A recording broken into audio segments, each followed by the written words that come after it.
है। आपको याद होगा कि काशी जब भी जाते हैं प्रधानमंत्री नरेंद्र मोदी डीएलडब्ल्यू जो डीजल लोकोमोटिव वर्कशॉप है वहां पर रुकते हैं। वो एक बहुत ही प्राचीन संस्थान है इंजन निर्माण का, जो कि स्वयं काशी की धरती पर विद्यमान है। रायबरेली का जो कोच फैक्ट्री है उससे भी आप परिचित होंगे, जिसको फिर से रिवाइव करने का प्रयास इस सरकार के दौरान किया गया और वहाँ बड़े पैमाने पर इन्वेस्टमेंट किया गया। रेलवेज का इलेक्ट्रिफिकेशन 100% इलेक्ट्रिफिकेशन किया जा चुका है। चौड़ीकरण का काम भी उत्तर प्रदेश में जो ब्रॉड गेज बनाने का काम है, ब्रॉड गेज के कंप्लीट इलेक्ट्रिफिकेशन का कार्य किया जा चुका है। और रेलवे स्टेशन का जो मॉडल है वो देख रहे हैं, क्योंकि पहला चरण जो है वो आज लोकार्पण किया गया। अभी इसके दूसरे चरण में इसको विस्तार दिया जाएगा, 5 गुना विस्तार, क्योंकि उम्मीद यह की जा रही है कि जैसे काशी कॉरिडोर के बनने के बाद, महाकाल कॉरिडोर बनने के बाद वहां पर आने वाले लोगों की, तीर्थयात्रियों की संख्या में, पर्यटकों की संख्या में भारी वृद्धि हुई। 13 करोड़ का आंकड़ा अभी हाल ही में काशी के कॉरिडोर के बनने के बाद आया है। अयोध्या में भी उसी तर्ज पर देश विदेश से पर्यटकों के आने का सिलसिला लगातार बढ़ेगा। उसको संभालने के लिए इस क्षमता का विस्तार किया जाना चाहते हैं प्रधानमंत्री ने। तो दूसरे चरण में इसकी जो क्षमता है रेलवे स्टेशन की, उसको 5 गुना विस्तार देने की जो तैयारी है, उसमें नई रेलवे लाइंस का निर्माण और नई ट्रेन के परिचालन की जो व्यवस्था है वो भी की जाएगी। 8 ट्रेन का आज लोकार्पण भी किया जाएगा हरी झंडी के जरिए। वंदे भारत और अमृत ट्रेन का एक साथ जुड़ाव, देश के अलग अलग कोने से अयोध्या को जोड़ने की जो आज परिकल्पना है वो आज जमीन पर आती हुई इस प्रथम चरण में आपको दिखाई देगी। और इस वक्त जो स्थानीय सांसद हैं, उप मुख्यमंत्री, मुख्यमंत्री और रेलवे मंत्री श्री अश्विनी वैष्णव के साथ इस रेल परियोजना के उस मॉडल का अवलोकन करते हुए और अश्विनी वैष्णव जी समझाते हुए कि किस तरह से इसका निर्माण किया गया है और कैसे अत्याधुनिक तकनीक का इस्तेमाल करते हुए इस नए टर्मिनल को बिल्कुल ग्रीन टर्मिनल के तौर पर विकसित किया गया है। कई सारे फेजेस में इसको, और स्पेस का यूटिलाइजेशन बहुत ही जबरदस्त, क्योंकि जगह बहुत कम थी वहां पर। चौड़ीकरण किया जाना था 3 लेन को, अगर 6 लेन किया जाना है तो पहले तो आपको पटरी बिछाने के लिए ही आपको विस्तार करना पड़ेगा। और उसके बाद जो टर्मिनल के लिए या स्टेशन के लिए जगह बचती है, उसमें आप कैसे मल्टी स्टोरीड बिल्डिंग का निर्माण करते हैं, प्रतीक्षालय के लिए, फूड प्लाजा के लिए, लोगों के ठहरने के लिए, दुकानों के लिए, और कैसे एक रीडेवलपमेंट करते हैं आदर्श स्टेशन के रूप में अयोध्या धाम को। ये एक नई तस्वीर पूरी दुनिया के सामने ये है कि एयरपोर्ट की तरह आपको सभी सुविधाओं से लैस ये नया अयोध्या धाम का टर्मिनल, जिसका लोकार्पण प्रधानमंत्री के हाथों द्वारा, मुख्यमंत्री योगी आदित्यनाथ के हाथों द्वारा किया जा चुका है। अश्विनी मिश्र हमारे साथ जुड़ रहे हैं। अश्विनी, ये जो नया रेलवे स्टेशन बना है उसके बाद क्या कुछ तस्वीर बदलेगी और कैसे 1 से 1.5 लाख लोगों को संभाल पाएगी अयोध्या? अश्विनी या फिर परिसर है। जी। और ये सबसे बड़ी विडंबना थी अजय, यहाँ कहना बेहद प्रासंगिक होगा कि फैजाबाद जंक्शन मेन जंक्शन होता था, अयोध्या हाल्ट होता था, अयोध्या सेकेंडरी जंक्शन होता था। आज अयोध्या धाम जंक्शन पूरे अयोध्या जिले का सबसे सुव्यवस्थित और सबसे सुंदर जंक्शन बन चुका है। और सबसे बड़ी बात यह है कि आज यहाँ वंदे भारत और अमृत भारत ट्रेनों का यहाँ से परिचालन किया जा रहा है, जो कि पूरे क्षेत्र के लिए सौगात होगा। देश को और दुनिया को यहाँ आने वाले पर्यटकों को नई अनुभूति प्रदान करेगा। ये पूरा का पूरा विस्तारित नया मॉडल भगवान श्री राम को समर्पित ही है। भगवान श्री राम के मंदिर से समर्पित जो वास्तु है उसी का उपयोग करते हुए इसको बनाया गया है। लेकिन इसमें आध्यात्म के साथ साथ आधुनिकता का अद्भुत समन्वय है। जबरदस्त लॉन्च बनाए गए हैं, एयरपोर्ट जैसी पूरी की पूरी फील आती है। प्रथम चरण का ये काम निश्चित अभी कंप्लीट किया गया है। इसे भव्य तरीके से आज प्रधानमंत्री नरेंद्र मोदी ने इसे लोकार्पित किया है, राष्ट्र को समर्पित किया है, राम भक्तों को समर्पित किया है, देशवासियों को समर्पित किया है। और सबसे बड़ी बात अगर देखें तो ये अयोध्या धाम जो जंक्शन होगा, ये अब आने वाले वर्षों में मुख्य अयोध्या धाम स्टेशन बन जाएगा। अयोध्या का जो कैंट स्टेशन है और जो अयोध्या से आगे अगर देखें, जो गोरखपुर से आएंगे लोग, वो रामघाट स्टेशन पड़ता है, वहां पर विस्तार किया जा रहा है। रामघाट स्टेशन से अलग अगर देखें तो अयोध्या स्टेशन, आसपास के दर्शन नगर स्टेशन, सारे गुप्तार घाट की तरफ जो स्टेशन पड़ता है, इन सारे स्टेशन का इस तरीके से विकास किया जा रहा है कि जो श्रद्धालु, क्योंकि अयोध्या के मुख्य भगवान श्री राम के मंदिर सही कहा जंक्शन की, तो आने वाले समय में पर्यटकों का, श्रद्धालुओं का जो दबाव होगा वो अलग अलग स्टेशन पर डेवलप किया जा सके। अत्याधुनिक सुविधा, शानदार एयरपोर्ट जैसी फील देने वाला ये अयोध्या धाम का स्टेशन है। इसमें क्रेश है, इसमें फर्स्ट एड की सुविधाएं की गई हैं, लाउंज इसका बहुत बड़ा है, इसमें एस्केलेटर लगाए गए हैं और सबसे बड़ी बात जो एक संवेदनशील अप्रोच दिखती है, सुगम भारत का दिखता है। सब जगह रैंप बनाए गए हैं। वर्तमान सरकार के कार्यकाल के अगर पहले देखें तो हमको आपको अपने माता पिता बुजुर्गों को या फिर बच्चों को, रोगियों को स्टेशन पर ले जाना एक बहुत बड़ी मशक्कत होती थी, लेकिन सुगम भारत अभियान के साथ साथ एक संवेदनशील अप्रोच को देखते हुए समस्त दिव्यांगों के लिए, समस्त बुजुर्गों के लिए, रुग्ण रोगियों के लिए ऐसी व्यवस्था की गई है कि उन्हें तत्काल प्राथमिक सुविधा से लेकर हर तरीके की सुविधा अगर वो कहीं यात्रा में है तो वो हासिल की जा सके। देश भर के रेलवे स्टेशनों में यह दिखता है और अयोध्या धाम निश्चित तौर से एक आधुनिक और आध्यात्मिक परिक्रमा का ही विस्तार है। अजय, तो अगर आप रेलवे स्टेशन को केंद्र बना करके वहां के आसपास के जो आध्यात्मिक स्थल हैं उनकी यात्रा को थोड़ा सा जोड़ने की कोशिश करिए। अगर कोई पैदल यात्री वहां से उतरता है तो राम जन्मभूमि, हनुमानगढ़ी, गुप्तार घाट या फिर नया घाट जो बना हुआ है, अगर पैदल कोई जाना चाहता है किस तरह से प्लान कर सकता है। सुगम्य भारत का आपने जिक्र किया, शायद श्री राम भव्य राम मंदिर जो बन रहा है वहां पर भी बुजुर्गों के लिए विशेष व्यवस्थाएं की जा रही हैं।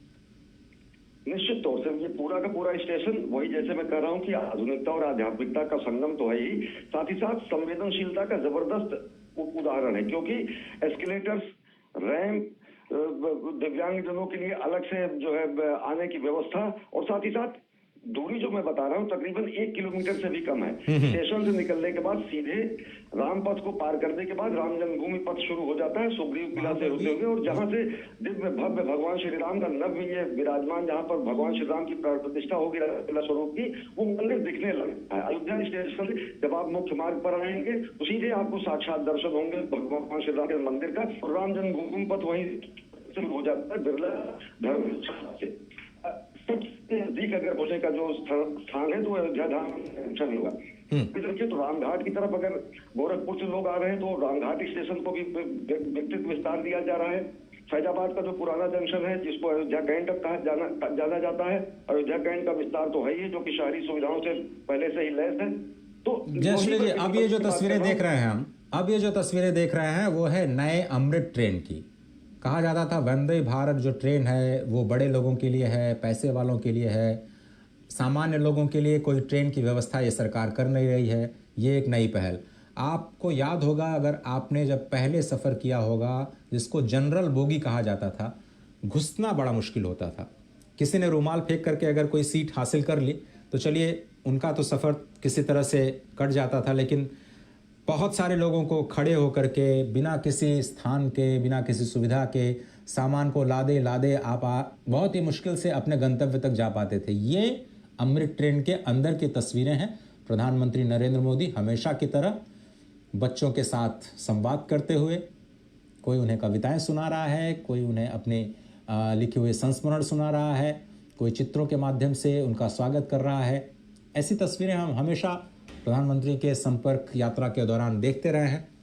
मेट्रो कोचेस में खास तौर पर जब वो सफ़र करते हैं तो ऐसी तस्वीरें हमें दिखाई देती हैं। लेकिन इस वक्त आप देखिए बहुत ही अत्याधुनिक, ये बिल्कुल जनरल वार्ड का जो डिब्बा है उसको कैसे आधुनिक बनाया गया है, कैसे चार्जिंग की व्यवस्था, क्योंकि नए बदलते हुए माहौल में सभी लोग मोबाइल फ़ोन के ज़रिए कनेक्टेड रहना चाहते हैं।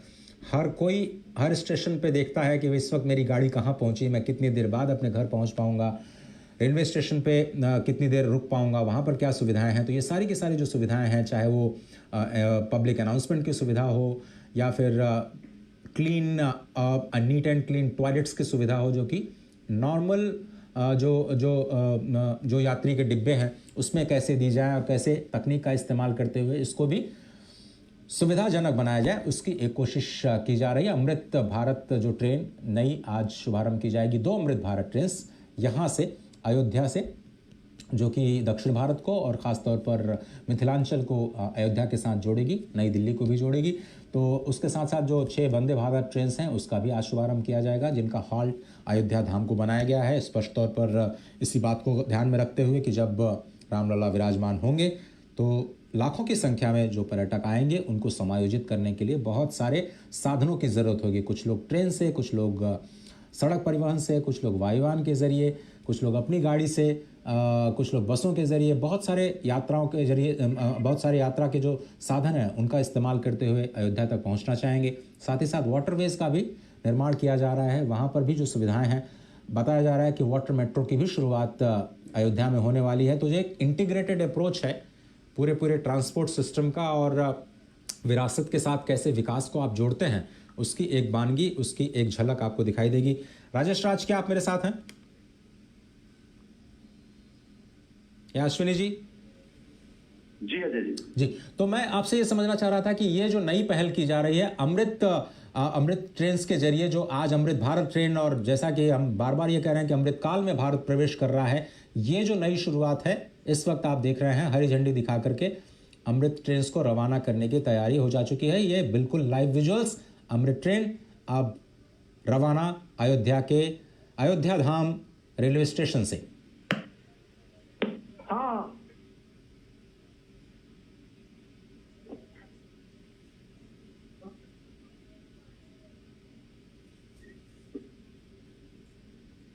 करतल ध्वनियों के बीच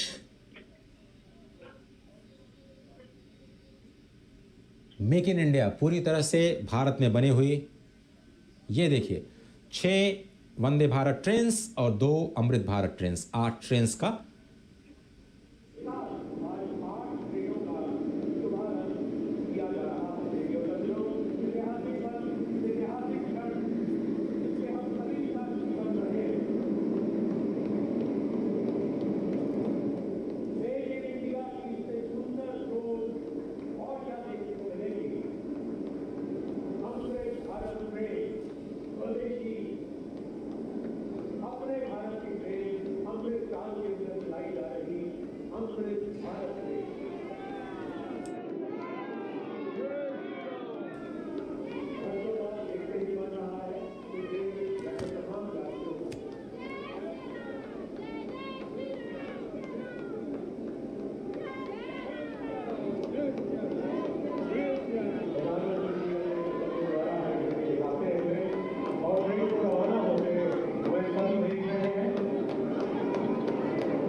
अयोध्या धाम में